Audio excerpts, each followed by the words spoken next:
everyone, I'm Tony Damien. And I'm Andrew Rich, and welcome to today's episode of Himalayan Bites. Very exciting episode, Andrew. As we foreshadowed, the Takeovers panel has put out revised guidance on two important areas, deal protection and insider participation. Andrew, why don't you kick us off and tell us about deal protection and what the panel's done? Yeah, thanks, Tony. Well, now we have a very clear set of rules in the pre-bid period. So what's new, Tony? We've got now clear guidance that in terms of hard exclusivity, and what do I mean by that? A period of exclusivity where there is no fiduciary out. You can have that for a period of 4 weeks. Previously, there was a lot of debate about whether that was possible or not. The panel has clarified that it is possible. It won't be all circumstances or all cases, but it will accept a 4-week period. And Andrew, we are seeing some of that in practice already? Very much so. We're seeing actually quite a bit of it, Tony, despite what the panel's saying that it would probably be more in the case of exceptional cases. The other interesting area that we've seen is the panel had previously made it clear that you don't have to disclose signing up to pre-deal exclusivity unless you had a notification right. The panel has softened its position slightly there. So now, if you have a notification right, which is merely telling the bidder that someone else has knocked on the door, that of itself will not require disclosure. So I think a very positive development on that front. A sensible outcome. A very sensible outcome.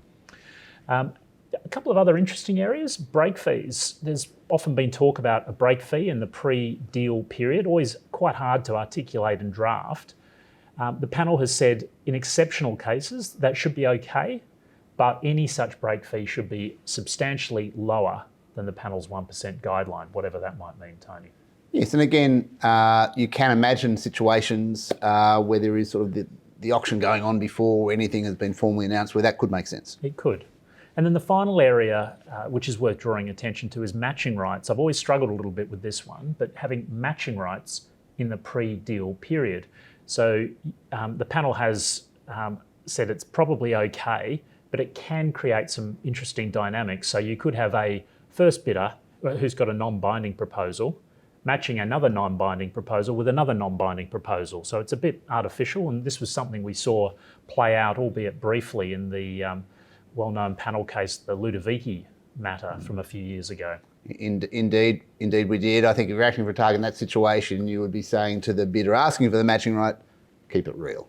Keep it real indeed. So that's just a snapshot of what the panel has done on the new guidance note, or the revised guidance note on deal protection devices.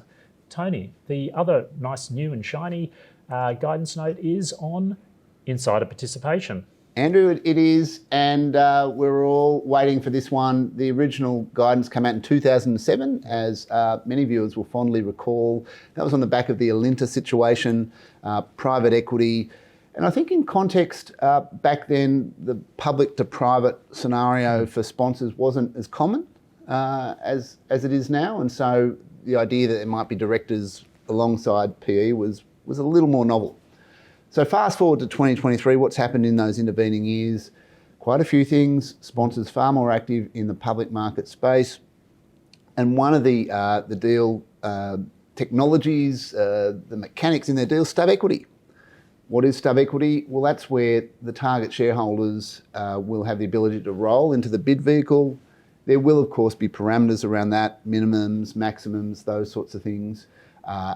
There's been some talk in the market about, well, how does that play out for directors who, for instance, might be founders? They might have a material stake in the target. PE is naturally very interested in those founders retaining some stake. Stub equity is an obvious way to do that. How, on the one hand, do we have that sitting alongside the idea that conflicted directors need to not be part of an independent board committee? Happily, the panel acknowledges each situation is different, unquote, and that's handy because each situation is different.